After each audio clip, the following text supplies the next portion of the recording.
à toutes et à tous, ce samedi c'est en direct sur Ufera News pour votre émission de Coupe du Monde 2026 de MAG, avec au sommaire aujourd'hui comme d'habitude les résultats d'hier soir à ce matin, 3 nouveaux groupes joués donc, et on va évidemment voir tout cela ensemble.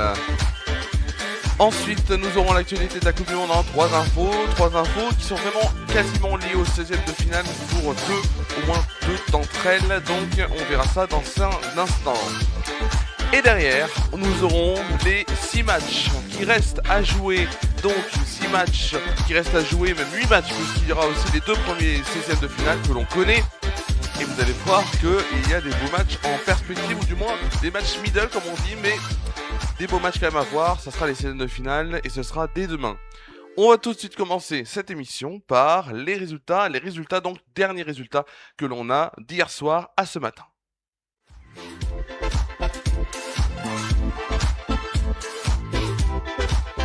Et pour les résultats, on va tout de suite commencer par le groupe I et le groupe de la France, avec notamment ce match entre la Norvège et la France qui s'est terminé sur une victoire française. Ça faisait très longtemps que les Bleus n'avaient pas fait un sans faute en Coupe du Monde, ça fait depuis à peu près, je crois, 1998. Norvège 1, France 4, un troisième match donc sérieux réussi pour nos Bleus, qui donc s'imposent et finissent premier de leur groupe I. Un Ousmane Dembélé démentiel, auteur d'un triplé, 7e, 20e et 32e minute. Telo Aasgaard à la 21e minute avait réduit le score pour la Norvège. Désiré Doué en toute fin de match pour son premier but en Coupe du Monde a marqué le 4e but français, 94e minute de jeu dans le temps additionnel de cette deuxième période qui inscrit donc le 4e but français. Les Bleus donc sont bien qualifiés pour les 16e de finale qui joueront mardi à 23h, mardi 23h. Et on verra, et bien sûr, dans les infos, dans les actualités de la Coupe du Monde, contre qui ils joueront. Ensuite, Sénégal-Irak, c'est un match sans appel, une victoire large, 5-0 du Sénégal face à l'Irak. Match donc pour les joueurs sénégalais qui s'imposent assez largement. Habib Diarra, premier but à la 4e minute. Ismail Assar, 56e minute. Doublé de Pape Gueye à la 59e et 71e minute. Et enfin, on finit par un but d'Iliman Ndiaye à la 82e minute de jeu. Évidemment, on verra notamment pour le Sénégal, ça va peut-être passer, mais c'est pas sûr. Il faut attendre et on verra ça dans les actualités de la Coupe du Monde. Dans la nuit dernière, donc 2h du matin, il y avait Uruguay-Espagne dans le groupe H. 1-0 pour les Espagnols, but d'Alex Beña, donc à la 42e minute, qui a donc permis à l'Espagne de finir première du groupe évidemment, et de s'imposer 1-0. Dans la même occasion, l'Uruguay 3e avec 2 points est éliminé de la compétition. 2 points, ça ne passe pas pour les meilleurs 3e. Le Cap-Vert face à l'Arabie Saoudite, que dire de ce match? 0-0, pas de but dans ce match qui permet donc au Cap-Vert de passer tout de même 2e, puisque le Cap-Vert donc avait gagné l'un de ses matchs. Allez, on passe au groupe G pour le dernier groupe donc à voir, avec une large victoire 5-1 de la Belgique. La Belgique, après 2 matchs moyens, on peut le dire, s'est enfin réveillée face à la Nouvelle-Zélande. Leandro Trossard a inscrit un doublé à la 28e et 50e minute. Kevin De Bruyne a inscrit le 3e but belge à la 66e minute. Réduction du score néo-zélandaise à la 84e minute par Elijah Just. Puis seulement 2 minutes plus tard, réaction belge directement de Romelu Lukaku qui a inscrit le 4e but à la 86e et enfin un 5e but dont dernier à la 90e plus 4. La Belgique donc finit première de son groupe avec 5 points. La Nouvelle-Zélande 4e est éliminée de cette Coupe du Monde. Et dans le même temps, il y avait le match, un match assez, mythique, pas forcément pour le match en lui-même, mais parce que ce match était considéré comme le match des fiertés par la ville de Seattle, alors que ce ne sont pas, on va dire, les pays les plus ouverts donc sur ces sujets. Alors, passons évidemment, on va parler du sport, du jeu. 2 buts en début de match, donc 1 but partout. L'ouverture du score de l'Égypte à la 5e minute par Mahmoud Saber. Et enfin, Ramin Rezaïan a inscrit donc le but de l'égalisation à la 14e minute de jeu pour l'équipe d'Iran. L'Égypte donc est 2e avec 5 points, se qualifie. 3e, l'Iran à 3 points. Cela va être très compliqué de se qualifier parmi les meilleurs 3e, mais c'est pas encore impossible, même si ça risque d'être très complexe. Allez, tout de suite, on va passer aux actualités. Aux actualités de cette Coupe du Monde, avec évidemment 3 actualités comme chaque émission.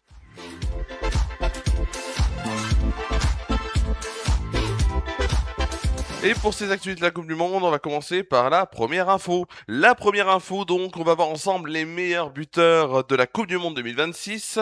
Hier soir, Kylian Mbappé, donc, qui avait marqué lors des premiers matchs, a surtout été pinceur.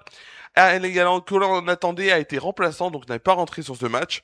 Et c'est Ousmane Dembélé qui en a profité pour mettre un triplé. Grâce donc à son triplé, le joueur du PSG compte 4 réalisations, revient à hauteur d'Haaland et de Mbappé, et n'est plus qu'à un but de Messi. Voici le top 5. Premier, donc Lionel Messi avec 5 buts. Deuxième, Ousmane Dembélé avec 4 buts. Troisième, ex aequo, Kylian Mbappé avec 4 buts.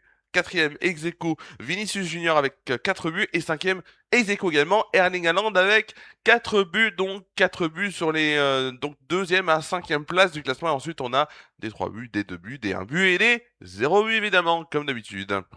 Allez, on va tout de suite passer à l'autre actualité de cette Coupe du Monde en ce moment. Autre actualité, donc, on va faire un point sur les meilleurs troisièmes et seront 8 à se qualifier pour les 16e de finale. 4 donc seront donc éliminés. Le Sénégal, emmené par Pape Thiaw, reste suspendu au résultat des autres rencontres puisque la Croatie, l'Algérie, le Cap-Vert, la Belgique et la RD Congo ont entre-temps joué et pas joué. Notamment la Croatie et l'Algérie n'ont pas encore joué leur dernier match. Alors ce n'est pas le cas pour le Paraguay aussi, mais avec 4 points, ça c'est quasiment fait pour les coéquipiers. 4 points, ça devrait passer pour les coéquipiers de Miguel Almiron. Pour le moment, la Croatie.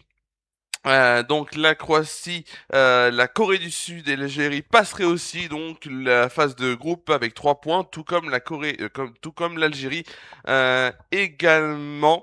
Donc l'Algérie, la Corée du Sud ainsi que la Croatie passeraient donc avec le système des meilleurs troisièmes. Reste à voir évidemment après donc les matchs de ce soir, le classement en tout cas réel des meilleurs troisièmes. Mais 4 points ça passe, 3 points ça va être compliqué, 2 points ça ne passe pas.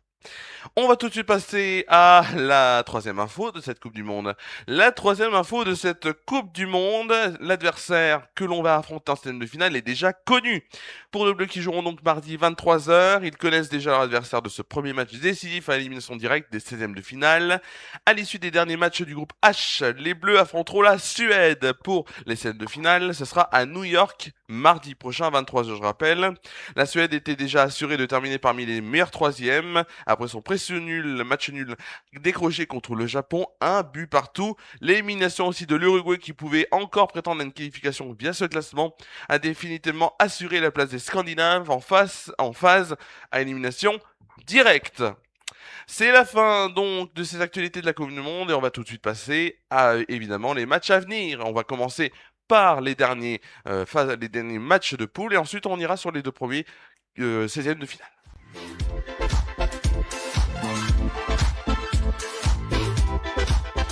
On commence évidemment par... petit problème technique, ce n'est pas grave. En tout cas, on voit bien les rencontres et ça c'est le principal.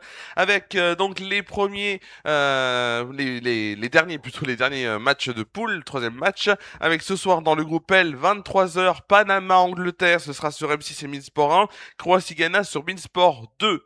Ensuite, dans la nuit prochaine, 1h30 du matin, dans le groupe K, Colombie-Portugal sur M6 et Beansport 1. République démocratique du Congo contre Ouzbékistan sur Beansport 2. Et enfin, à 4h du matin, les derniers matchs groupe, avec dans le groupe J, Algérie-Autriche sur Beansport 1 et Jordanie-Argentine sur Beansport 2. Je vous rappelle les rencontres. Ce soir, 23h dans le groupe L, Panama-Angleterre sur M6 et Beansport 1, Croatie-Ghana sur Beansport 2. Ensuite, dans le groupe K, 1h30 du matin la nuit prochaine, Colombie-Portugal sur M6 et Beansport 1. République démocratique du Congo contre Ouzbékistan sur Beansport 2. Et enfin à 4h, groupe J, dernier match donc de ces phases de poule de groupe avec Algérie-Autriche sur Beansport 1 et Jordanie-Argentine sur Beansport 2. Merci à vous de nous avoir suivis donc et d'avoir suivi cette émission comme d'habitude de Coupe du Monde 2026, le MAG. On se retrouve lundi 21h30 en direct de Lyon puisque je serai encore à Lyon. Je ferai des émissions quand même quasiment tous les jours en direct donc de Lyon pour cette émission de Coupe du Monde 2026, le MAG. Merci à vous d'avoir suivi cette émission. On parlera évidemment comme d'habitude des nouveaux résultats de ces séries de finale, les 3 infos sur les équipes ou sur la Coupe du Monde ainsi que les matchs à venir donc des 16e de finale restants. Merci à vous d'avoir suivi cette émission, passez un très bon week-end et à lundi sur FR News 21h30.